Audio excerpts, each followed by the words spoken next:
तो हमारे पास ये एक गिलास पानी है, इसमें हमने ना 2 डिस्प्रिन डालने हैं।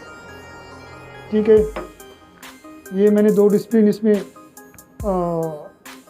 डाल दिए। ठीक है जी, इसके बाद इसको हम क्या करेंगे कि ये हम डिस्प्रिन डालने लगे हैं। ठीक है जी, अब ये डिस्पर्सिबल होते हैं। डिस्पर्सिबल का मतलब ये होता है कि ये खुद ब खुद पानी में हल होते हैं। देखो ना ये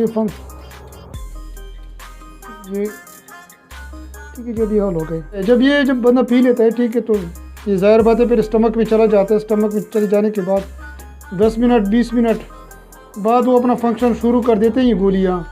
इसके बाद क्या करते हैं कि जो लोग ये टेबलेट ज़्यादा इस्तेमाल करते हैं, स्पेशली डिस्प्रिन की मैं बात कर रहा हूँ, बाकी इनसेट वगैरह को छोड़ दें, जो लोग ये गोलियाँ ज़्यादा इस्तेमाल करते हैं ना सर दर्द के लिए या मतलब है, तो वो उनका स्टमक हमेशा के लिए ख़राब होता है। ये ज़हन में याद रखें।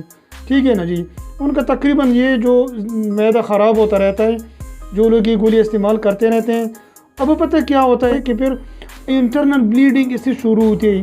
हम इन चीज़ों का पता नहीं होता, लेकिन इंटरनल ब्लीडिंग शुरू होती है, मैदा कमज़ोर होता रहता है। सही है ना, इसकी जितनी भी कॉम्प्लिकेशन है इंशाल्लाह वो मैं किसी और वीडियो में बताऊंगा। इसका मैं दूसरा, अब मैं इसको ना अंदर डालता हूँ। ठीक है, आप देखें, थोड़ा और पानी डालो इसमें। ठीक है, ये और भी हम पानी डालते हैं। अभी मैं किस तरह करता हूँ ना, इसमें मैं क्या करूँगा, और डालो डालो डालो शाबाश। ये फिर मैं एक सुई के ज़रिए इसमें सुराखी करता हूँ ना।